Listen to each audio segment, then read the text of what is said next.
fleet managers looking for ways to minimize fuel costs? Even small gains can lead to significant savings. Download our fuel savings strategy guide today for 80 actionable tips to boost your fleet's fuel economy.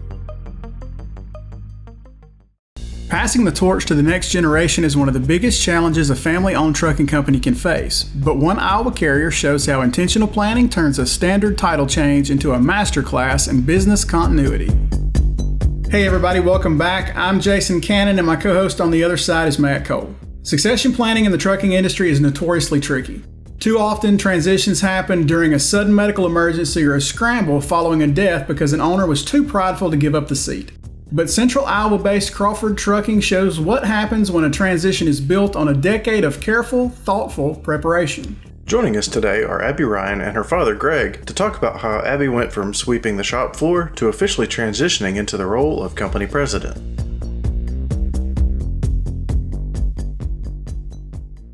He bought the company 21 years ago, so I wasn't going to go on. And what I knew is he'd always worked for a different trucking company and close to our house, and he had good hours. I'd see him a lot. So then when he first bought the company, I was like, well, Dad's gone all the time because he's now building a new foundation. And so a lot of times if my mom couldn't watch me or something during the day or she was out, I'd be at work with him. And that meant time to put you to work, whether that's emptying the garbage cans, cleaning the bathrooms. I know especially during COVID, you couldn't really get cleaners. So a lot of times I'd come in over the weekends to kind of help out. And that was just here and there. But once I got to, I always say it's been 10 official years that I've worked here at Crawford, legal years, because obviously when... Abby's 26. Yeah, I'm 26. So 10 legal years, but before that, the trash cans, doing whatever he asked me, filing if I needed to. I started in accounting. I've been... Marketing. Well, marketing. I'd always been doing their marketing, and I really thought I knew what I was doing. I would spend hours on Photoshop, and then I would show my dad something, and I'd be like, wow, look at this. I made something really good. And he'd be like, well, that's not really the vision we're looking for. I think you can do better. And at the time, I was like, how dare you say this? I spent 4 hours doing this, and looking back, I've saved some of the images. They're terrible. So I'm glad he never really tooted my horn if it wasn't deserved, because I definitely got better. And then I know one time I was getting ready to go to college, he had told me that summer I needed to make us a new website. I don't think we had one at the time anymore. He said, you need to make a website. So I thought he was kind of joking, and I was going to college in a week, freshman year. And he was like, how's that website coming? And I was like, oh, you're serious? He was serious. So I had spent that whole week building up a website, working with somebody to get it up and launched. So that really started, how do you brand a company? So I think that helped me hone in to what is Crawford's brand and help Who we are, telling the story. We've always had the brand and what we've done, but being able to put it pen to paper and be able to showcase that brand, I think is where it really helped me have that aha moment. I was never going to work for the company going forward. I was just going to do it during high school and college, and I was going to be a dentist. I went to Iowa to be a dentist. Well, year one, I was taking a class that kind of talks about, do you want to be in the medical field? Is it for you? Yada, yada. Well, one, I don't really like saliva, so that's a bit of barrier to entry for me.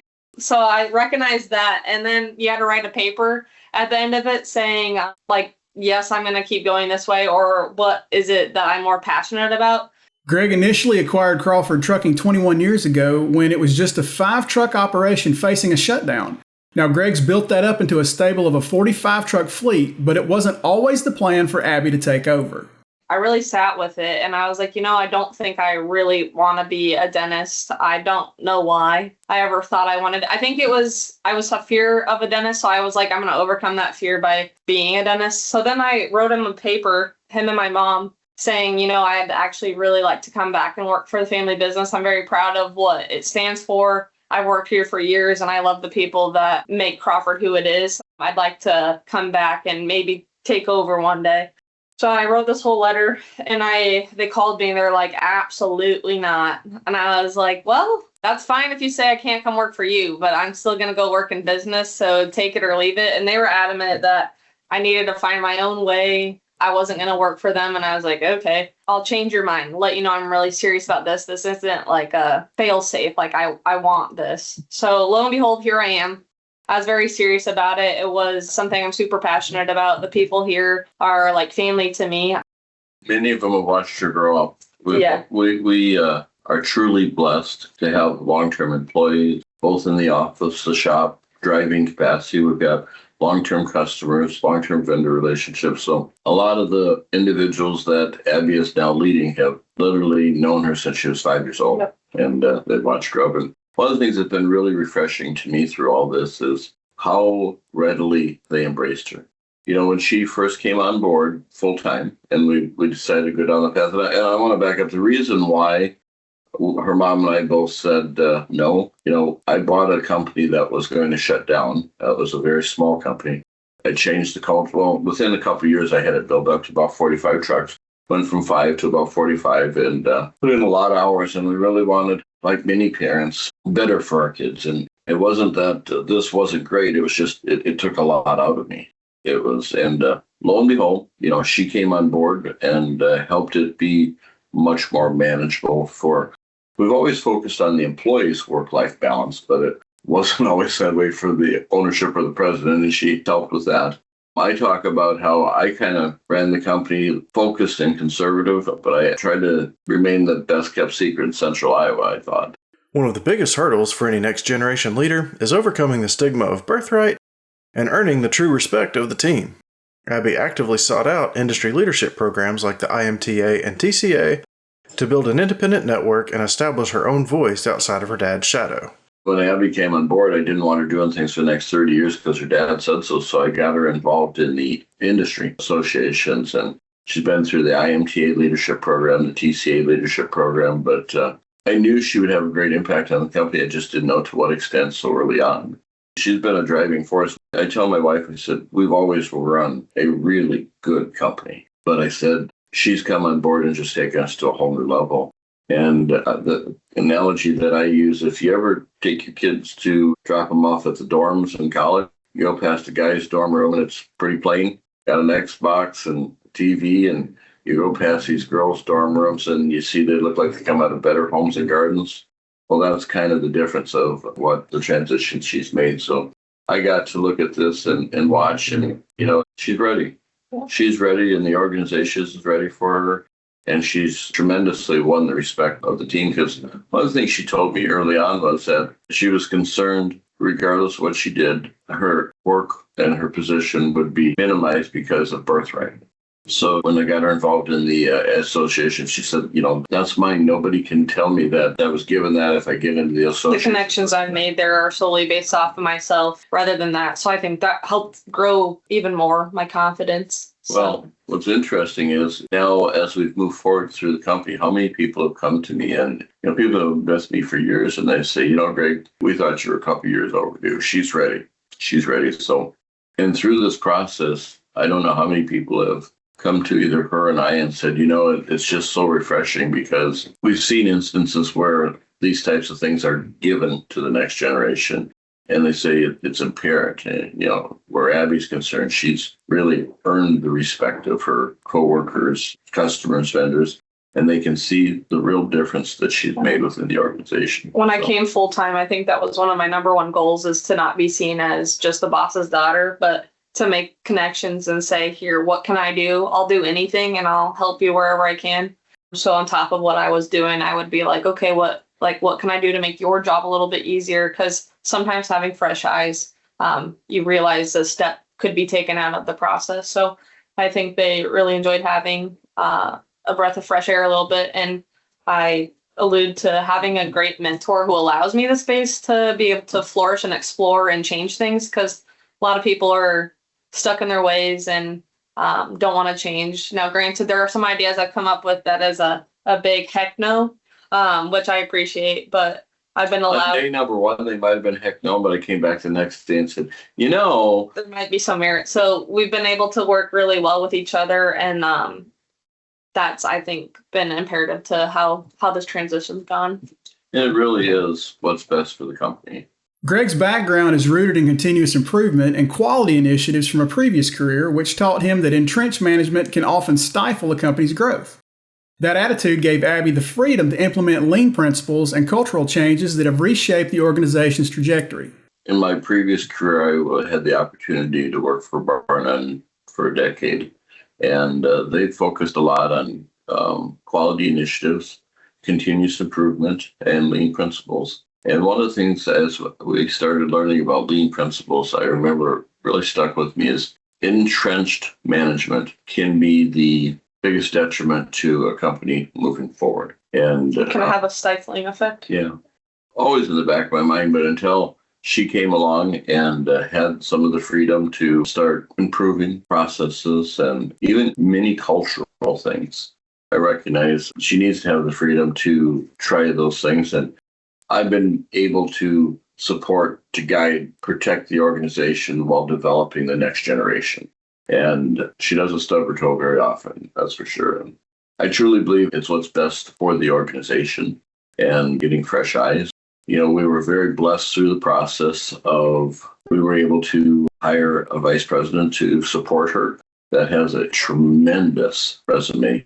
But more importantly for us, when looking for this person, we started really defining what this looked like in December. For me, when we're talking about what this person looks like, because for me, I've worked with him so closely, so I need somebody that's supportive of me, doesn't take my age or my gender to like a nuisance, because sometimes that could be a barrier to entry, and the ability to transform themselves into our culture. Not to say that we can't fix a few things, but I don't want them to come in guns a-blazing and saying, hey, let's change all these things. So that was most important to me. They could have the best resume, but if they don't have the cultural fit, it was never going to work. So I think we found both, which is honestly like finding a four-leaf clover. I'm really grateful for that.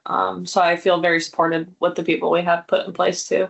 Abby manages the assets, HR, and corporate spending, while Gregg handles the loads and operational side. But she says her real passion lies in brand building and transforming how people view the trucking industry. I like being able to do both, because if you're working with your number portion of the brain, it looks very different from the building a cultural standpoint side. So I think being able to have both is good. For us, we've always talked about his is the operations standpoint. Now I control the assets, how the money's spent, how the equipment's being propped, all the HR related functions, while he's the one that works with the load portion side. So I'm very good about X's and O's, but I also am able to be in that. I think my favorite part of the business is definitely brand building. I like to create cultural fits. I like to come up with new programs for our company. I like to build people up and have those fun experiences with the company. So I think one thing I do really excel in happens to be building the company to have this brand and make us another level that is respected by people across the industry, no matter what our size is. We're able to have the Best Fleets Awards, the TCA Awards. We won the Iowa Motor Truck Association Image Award. So I think one thing a lot of companies miss when they only have somebody so focused on the numbers is being able to look and say, you know what, let's change how everybody views what trucking is. It's not just drivers or people that are, one of my friends like to talk about, oh, they drive so slow. But I'm like, let me tell you why they drive so slow and why you should be thankful for that. And I was like, you know, all those Amazon packages that show up at your house, that doesn't just happen. So I think being able to be a good steward to the industry, to bring young folks into the industry as well, and just to be able to write the story of all these salt to earth people that often get overlooked, I think that's something I'm super passionate about. That cultural focus has yielded massive dividends. While the industry is flooded with relentless driver and recruiting ads, Crawford hasn't had to run an ad in quite some time, relying entirely on continuous driver referrals and waiting lists. Over the years, I've heard stories of, you know, there are certain leaders that are really good at starting something. They get it to a certain point, and that's kind of where their abilities cap. And then there are these people that they may not be the ones that you can get it going from day number one, square number one, but they do really, really well with an organizational scale. Now, the ironic part through all this is having come from a carrier that at its max size was about 700 trucks, I thought I was the latter. But in reality, you know, I bought this small company about, I think it was 5 trucks when we bought it, and it wasn't going to go on. And I had to essentially be the technician and wear a lot of different hats along the way. I had a very strong background, but I didn't have a safety background, meaning actually working in a safety department, and I had to build a safety. So Abby is clearly, you know, we've talked about it. I got it to a point where I was comfortable. I held it there. It stayed about a number for about a decade. So then when I came on seriously, I said, hey, I'm looking for it to hit this, and we have all these abilities. Our customers are asking for us to have more trucks. Our drivers refer drivers to us. We have like a waiting list most of the time for trucks. We have a rental in right now. Like, we just don't have enough trucks. But again, I think that's one thing that we're so excellent at is we don't let the market tell us exactly what to do. Obviously, you pay attention and you're fluent in what's going on, but we don't ride the waves. So then when the peaks are really peaking, you're not jumping ship to go find the next best thing. But we're actually growing in the down market. Controlled growth during the down market. Abby may not be that technician that can sit and fill in every desk from a coverage standpoint, as in the early days I had no choice to, but she focuses a whole lot more on the holistic organization. Being a leader, she's a very good manager, but she's an even better leader. And I always say, I think I had it the other way. I'm an okay leader from the standpoint of I've been blessed to have tremendous people stay with me for a long time. But I think my skill set tended to be stronger on the management of processes. In our generation, work-life balance is a big thing, but that can look at so many things. So I try to really make it an environment people want to come to work for. So like every week I have a theme of the week. So like this week it's an all-American theme. And I have a dog, like a little dog trinket with an American flag in its mouth. And then you're supposed to pass the award every day to somebody for XYZ to help build sharing compliments to each other. Because sometimes it's easy in trucking, especially to stay down in some negatives. I try to make fun little things here and there or just little themes. So then today people are wearing American themed things. So just little things go a long way. You don't have to be endless deep pockets of having food trucks come in, but like the little things really do matter here. She touched upon it briefly. I'm sure you might have picked up on it. We're in an environment today where in 37 years in the industry, I have never seen as many recruiting ads as what ascend upon me in social media. We haven't run an ad for quite some time. We still have referrals coming in. Mm-hmm. We still have some unsolicited applications coming in. We do have a finishing program, so it says a lot for our culture and just truly being blessed that we're waiting for our new trucks to arrive, and we have to rent trucks for people that we brought on. Looking ahead, Abby has set highly calculated goals for the fleet, and she wants to grow it up to 100 trucks over the next 5 years. She's prioritizing quality over rapid quantity to preserve the Crawford family culture where every single employee is known. We talked about that yesterday. I said you had president title for 21 years.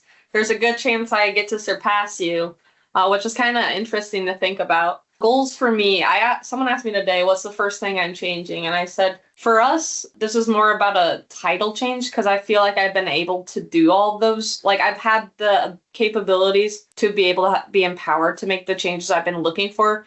For me, I look for us to be at 100 trucks within the next 5 years. We don't like to do fast growth, but for me, that's where it stops at this point of my time. That doesn't mean maybe we have a different facet of a company. I just think Crawford's niche is having everyone feel known and be known here. So I think that's something I look to do, be able to provide good jobs for good people.